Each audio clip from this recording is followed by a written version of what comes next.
Sejarah masuknya Islam di Indonesia. Sejarah masuknya Islam di Indonesia. Ini kita melanjutkan pelajaran yang kemarin tentang bagaimana Islam awal muasalnya masuk ke Indonesia. Di sini ada beberapa teori, ya, bagaimana Islam masuk ke Nusantara. Nah, di sini ada foto tentang salah satu situs peninggalan, yaitu makam beserta perahu, ya. Ini menggambarkan bahwa Islam itu dibawa oleh orang luar ke Indonesia, ya. Nah, bisa kita bayangkan bagaimana selanjutnya, bagaimana jalur masuknya Islam ke Indonesia dan strategi dakwah dan perkembangan Islam di Indonesia. Yang akan kita pelajari adalah jalur masuknya Islam di Indonesia. Ada 4 teori yang mengatakan bahwa jalur Islam masuknya ke Indonesia itu ada yang disebut teori Gujarat, teori Arab, teori Persia, dan teori Cina, ya. Teori-teori ini insya Allah kita akan bahas, ya.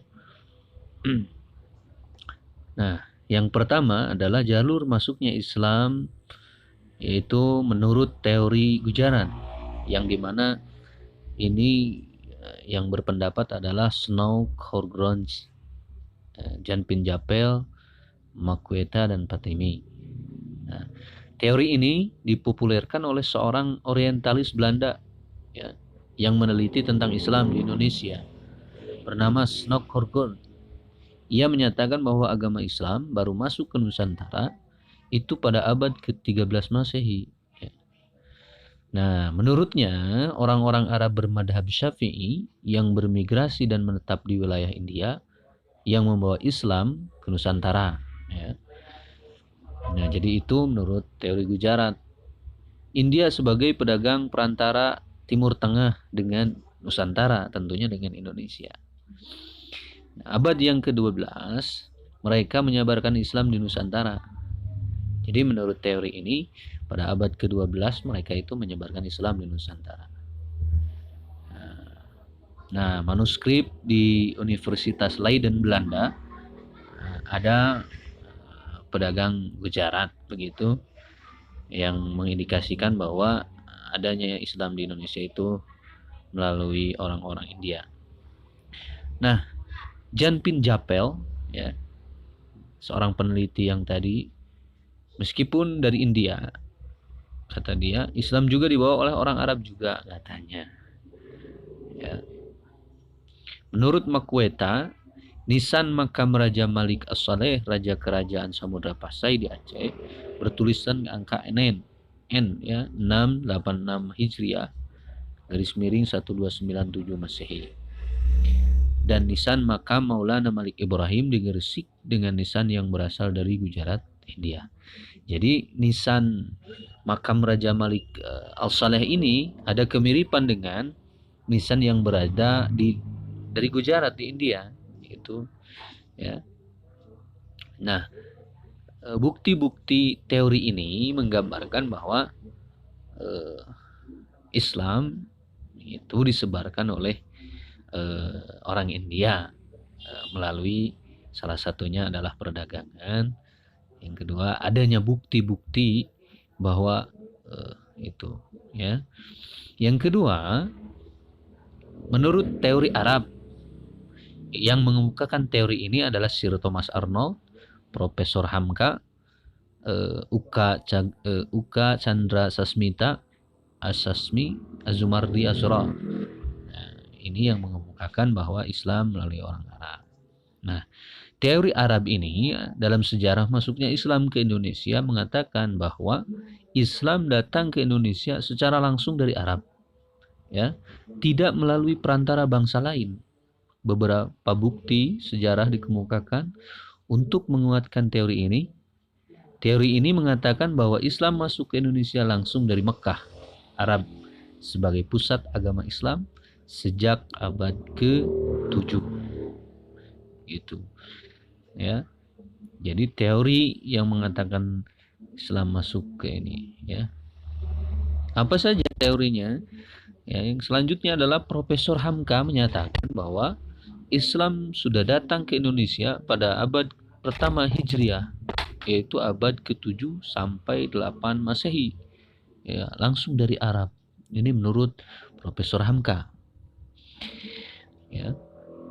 Dengan bukti jalur perdagangan yang ramai dan bersifat internasional sudah dimulai melalui Selat Malaka yang menghubungkan dinasti Tang di Cina Asia Timur, Sriwijaya di Asia Tenggara, dan Bani Umayyah di Asia Barat.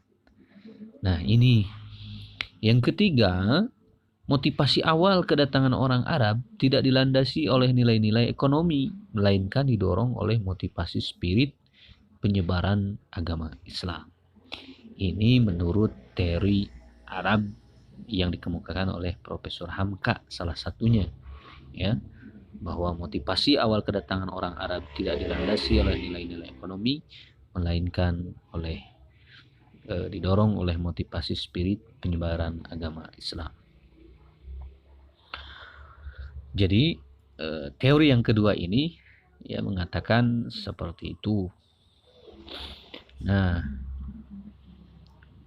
bahwa apa bukti jalur perdagangan yang ada di Selat Malaka itu ramai dengan orang-orang Arab, ya, sehingga ini menjadi bukti, ya. Nah, salah satunya lagi menurut Hamka, jalur perdagangan tersebut, ya, sudah ada sebelum tarikh Masehi, ya. Nah, tahun berapa? Tahun 674 Masehi, naskah Tiongkok, ya, pendeta Buddha Hitsing ini dalam perjalanan dari Kanton ke India, transit di Bongga, Palembang, terdapat kelompok Arab bermukim di pesisir barat Sumatera, yaitu Barus tepatnya. Komunitas tersebut disebut sebagai Tasih dan Pose. Mereka komunitas pedagang yang menjalin hubungan dengan Sriwijaya, gitu. Jadi teori Arab ini dikuatkan juga oleh pendeta Buddha Asing, ya, yang dia menulis bahwa ada salah satu orang Arab atau kelompok orang Arab yang sudah bermukim di Sumatera Barat, di Sumatera, tepatnya di Barus, ya. Kalau menurut Azumadri Azro, terdapat adaptasi bahasa dan budaya dari Arab seperti bersila, ya, dan banyak lagi kata-kata bahasa Arab yang memang sudah diserap menjadi bahasa Indonesia, ya, seperti silaturahmi, gitu, ya. Kalau di sini disontohkan bersila, ya, dan lain sebagainya. Banyak kata-kata Arab yang dimasukkan ke dalam bahasa kita, itu bahasa Indonesia. Yang terakhir, Islam masuk abad ke-7 dan menyebar abad ke-12 menurutnya. Nah, buktinya apa? Buktinya adalah makam Fatimah binti Maimun. Ini berada di Leran, Jawa Timur, ya. Dan wafat Jumat 7 Rajab 475 Hijriah, garis miring 2 Desember 1082. Nah, itu ya tentang teori Arab. Yang ketiga adalah teori Persia yang mengatakan bahwa Islam masuknya itu melalui teori Persia. Ini dikemukakan oleh Hussein Jajadiningrat. Teori ini ya menitik beratkan tinjauannya pada aspek kebudayaan yang hidup di kalangan masyarakat Islam Indonesia yang dianggap menyerupai dengan Persia. Begitu. Ya. Jadi teori Persia itu seperti itu. Jadi teori ini menitik beratkan tinjauannya kepada aspek kebudayaan yang hidup di kalangan. Teori Persia itu dicetuskan oleh Hussein Jajadiningrat. Apa landasannya? Landasannya bahwa menurut dia peringatan Asy'ara yaitu 10 Muharram Persisia, Keranda Tabot seperti di Sumbar begitu. Itu merupakan adalah salah satunya adalah orang-orang Syiah yang ada di Persia dan sama seperti yang ada di Indonesia katanya. Itu menandakan bahwa Islam datang disebarkan oleh orang Persia, kata beliau. Konsep sufisme, ya, Syekh Siti Jenar, itu Al-Halaj di Persia, dan konsep Syekh Siti Jenar dengan Al-Halaj yang ada di Persia itu hampir sama. Menggambarkan bahwa sama-sama gitu. Istilah bahasa Iran dalam mengeja huruf Arab, ya. Yang selanjutnya adalah buktinya makam Maulana Malik Ibrahim 1419 di Gresik, ya, yang ditemukan begitu banyak ininya apa ciri-cirinya bahwa orang Persia kata. Nah, yang terakhir, yang keempat adalah jalur masuknya Islam itu menurut teori Cina, ya. Masuknya Islam ke Indonesia melalui para perantau dari Cina. Ini teori Cina disebutnya. Apa bukti-buktinya? Bukti-buktinya adalah salah satunya adalah yang tadi di awal di antara teori Arab mengatakan seperti itu. Jadi kata Sumanto Al-Qurtubi yang mencetuskan teori Cina ini, pada teori tersebut menyebar teori masuknya Islam ke Indonesia dibawa oleh pedagang Cina. Teori ini memiliki bukti dengan adanya sejarah pergerakan masyarakat Muslim Cina yang berasal dari catatan menuju ke arah Asia Tenggara. Gitu. Menurut sumber lokal bahwa Raja Islam pertama di Jawa, Raden Fatah dari Demak, merupakan keturunan Cina, ibunya dari Campak, yaitu Vietnam. Jadi bukti bahwa Islam disebarkan oleh Cina, ini salah satunya adalah Raden Fatah yang ada di Demak merupakan keturunan Cina. Ini menandakan bahwa Islam disebarkan oleh orang Cina. Begitu. Ini yang dikemukakan oleh Sumanto Al-Qurtubi, ya, bahwa Islam ini disebarkan oleh orang Cina. Sebutnya adalah teori Cina. Anak-anak sekalian,